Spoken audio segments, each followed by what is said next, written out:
بسم اللہ الرحمن الرحیم۔ السلام علیکم۔ اہل بابل بتوں کی پوجا کرتے تھے۔ حضرت ابراہیم علیہ السلام نے انہی سے بت پرستی کے بارے میں مناظرہ کیا تھا اور مجسموں کو توڑ پھوڑ کر ان کی تحقیر و تذلیل کر کے ان کا باطل ہونا واضح فرمایا تھا، جیسا کہ اللہ تعالیٰ نے فرمایا ہے، اور ابراہیم علیہ السلام نے کہا، تم جو اللہ کو چھوڑ کر بتوں کو لے بیٹھے ہو تو دنیا کی زندگی میں باہم دوستی کے لیے، مگر پھر قیامت کے دن تم ایک دوسرے کی دوستی سے انکار کرو گے اور ایک دوسرے پر لعنت بھیجو گے، اور تمہارا ٹھکانہ دوزخ ہوگا اور کوئی تمہارا مددگار نہ ہوگا۔ حضرت ابراہیم علیہ السلام نے بت پرستوں کو دعوت غور و فکر دینے کے لیے ایک زبردست تدبیر کی، جس کا تذکرہ اللہ تعالیٰ نے سورہ انبیاء میں فرمایا۔ ارشاد باری تعالیٰ ہے، انہیں تسلیم کر لینا چاہیے کہ یہ محض عام پتھروں جیسے پتھر ہیں اور کچھ نہیں۔ انہوں نے اپنے دل میں غور کیا تو آپس میں کہنے لگے، بے شک تم ہی بے انصاف ہو، یعنی وہ اپنے آپ کو ملامت کرنے لگے، اور انہوں نے کہا، تم نے خود ہی یہ غلطی کی کہ ان کے پاس کوئی چوکیدار یا محافظ نہ چھوڑا۔ تب انہوں نے سر جھکا لیے۔ قتادہ رحمہ اللہ علیہ فرماتے ہیں، یعنی وہ حیرت زدہ رہ گئے کہ کیا جواب دیں، اور انہوں نے شرم سے سر جھکا لیے اور بولے، تم جانتے ہو یہ بولتے نہیں، یعنی ابراہیم علیہ السلام، آپ کو یہ معلوم ہے کہ یہ مجسمے باتیں نہیں کرتے، پھر آپ ہمیں کیوں کہتے ہیں کہ ان سے پوچھ لو؟ تب حضرت ابراہیم خلیل علیہ السلام نے فرمایا، پھر تم اللہ کو چھوڑ کر ایسی چیزوں کو کیوں پوچھتے ہو جو تمہیں نہ کچھ فائدہ دے سکیں اور نہ نقصان پہنچا سکیں؟ تف ہے تم پر اور جن کو تم اللہ کے سوا پوچھتے ہو ان پر بھی، کیا تم عقل نہیں رکھتے؟ دوسرے مقام پر اللہ تعالیٰ نے فرمایا، تو وہ لوگ ان کے پاس دوڑتے ہوئے آئے۔ مجاہد رحمۃ اللہ علیہ نے فرمایا، یعنی وہ تیزی سے آپ کی طرف گر پڑے۔ آپ نے فرمایا، کیا تم ایسی چیزوں کو پوچھتے ہو جن کو خود تراشتے ہو؟ یعنی تم ان بتوں کی پوجا کیوں کرتے ہو جنہیں تم خود لکڑی اور پتھر سے تراش کر اپنی مرضی کے مطابق ان کی شکل بناتے ہو، حالانکہ تم کو اور جو تم بناتے ہو اس کو اللہ ہی نے پیدا کیا ہے۔ اس آیت مبارکہ میں ماں کو مصدریہ قرار دے کر اس طرح بھی ترجمہ کیا جا سکتا ہے، اللہ نے تمہیں اور تمہارے اعمال کو پیدا کیا ہے، اور ماں کو الذی کے معنوں میں اسم موصول قرار دے کر اس طرح بھی ترجمہ کیا جا سکتا ہے، اللہ نے تمہیں بھی پیدا کیا ہے اور جو کچھ تم بناتے ہو یعنی اصنام انہیں بھی پیدا کیا ہے۔ دونوں صورتوں میں یہی مفہوم حاصل ہوتا ہے کہ تم بھی مخلوق ہو اور یہ بت بھی مخلوق ہیں۔ پھر ایک مخلوق دوسری مخلوق کی عبادت کیوں کرے؟ اگر تمہارا انہیں پوجنا درست ہے تو یہ بھی درست ہونا چاہیے کہ وہ تمہیں پوجیں، کیونکہ مخلوق ہونے کے لحاظ سے دونوں برابر ہیں، لہٰذا یہ دونوں باتیں برابر غلط ہیں۔ عبادت صرف اسی خالق کی واجب ہے جس کا کوئی شریک نہیں۔ قوم نے لاجواب ہونے پر وہی رویہ اپنایا جو ہر سرکش اور متکبر شکست کھانے کے بعد اپناتا ہے، لہٰذا مشرک قوم نے حضرت ابراہیم علیہ السلام کو نشان عبرت بنانے کا پروگرام بنایا۔ اللہ تعالیٰ نے ان کی بری چال کا ذکر کرتے ہوئے فرمایا، وہ کہنے لگے کہ اس کے لیے ایک عمارت بناؤ، پھر اس کو آگ کے ڈھیر میں ڈال دو۔ غرض انہوں نے اس کے ساتھ ایک چال چلنی چاہی اور ہم نے انہیں ہی زیر کر دیا۔ جب وہ لوگ بحث و مناظرہ کے میدان میں شکست کھا گئے اور ان کے پاس کوئی دلیل باقی رہی نہ شبہ جسے دلیل کا رنگ دے کر پیش کیا جا سکے، تو انہوں نے حماقت اور سرکشی پر مبنی اپنے مذہب کی تائید کے لیے قوت اور اقتدار کو استعمال کرنے کا فیصلہ کیا، لیکن اللہ تعالیٰ نے اپنی خاص تدبیر سے دین حق کو غالب کر کے اپنی برہان کو پختہ ثابت کر دیا، جیسا کہ ارشاد ہے، تب وہ کہنے لگے کہ اگر تمہیں اس سے اپنے معبود کا انتقام لینا اور کچھ کرنا ہے تو اس کو جلا دو اور اپنے معبودوں کی مدد کرو۔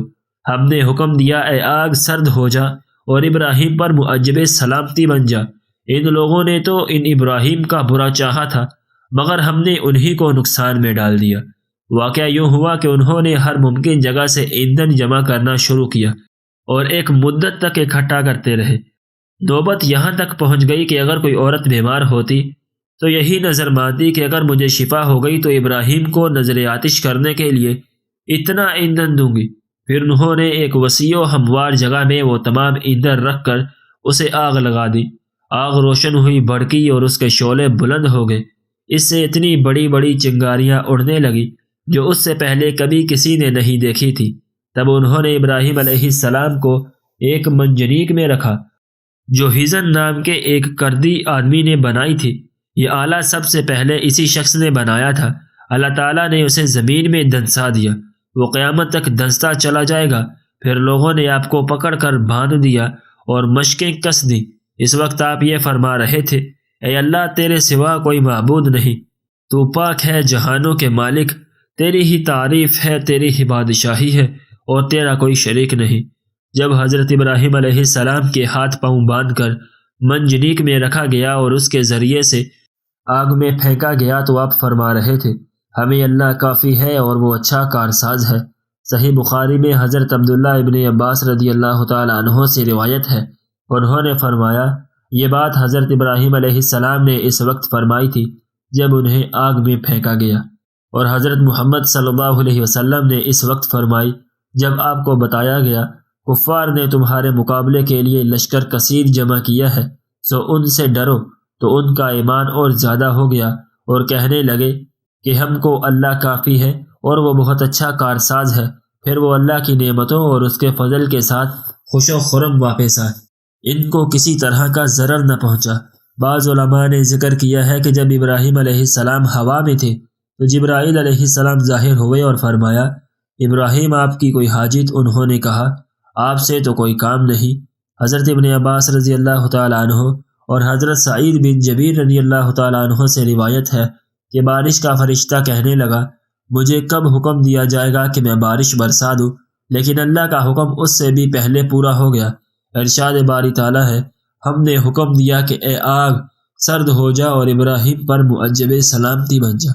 حضرت علی رضی اللہ تعالیٰ عنہ کا ارشاد ہے کہ سلامت کا مطلب ہے کہ آپ کو تکلیف نہ پہنچائے۔ حضرت ابن عباس رضی اللہ تعالیٰ عنہ اور ابو العالیہ رحمۃ اللہ علیہ نے فرمایا، اگر اللہ تعالیٰ یہ نہ فرماتا سلامت علی ابراہیم، ابراہیم پر سلامتی والی ہو جا، تو آگ اتنی ٹھنڈی ہو جاتی کہ آپ کو اس کی ٹھنڈک سے تکلیف محسوس ہوتی۔ حضرت کعب احبار رحمۃ اللہ علیہ فرماتے ہیں، اس دن پوری زمین کے باشندے آگ سے فائدہ نہ اٹھا سکے اور آگ نے حضرت ابراہیم علیہ السلام کی صرف وہ رسیاں جلائیں جن سے وہ باندھے گئے تھے۔ من حمال بن عمرو رحمۃ اللہ علیہ سے روایت ہے کہ حضرت ابراہیم علیہ السلام نے فرمایا، میری زندگی میں کوئی دن اور رات وہاں گزرے ہوئے ایام سے زیادہ خوشگوار نہیں گزری۔ کفار نے حضرت ابراہیم علیہ السلام پر فتح پانا چاہی لیکن انہیں شکست ہوئی، انہوں نے بلند ہونا چاہا لیکن پستی نصیب ہوئی، انہوں نے غالب آنا چاہا لیکن مغلوب ہوئے، جیسا کہ ارشاد باری تعالیٰ ہے، اور ان لوگوں نے تو ابراہیم کا برا چاہا تھا مگر ہم نے انہی کو نقصان میں ڈال دیا۔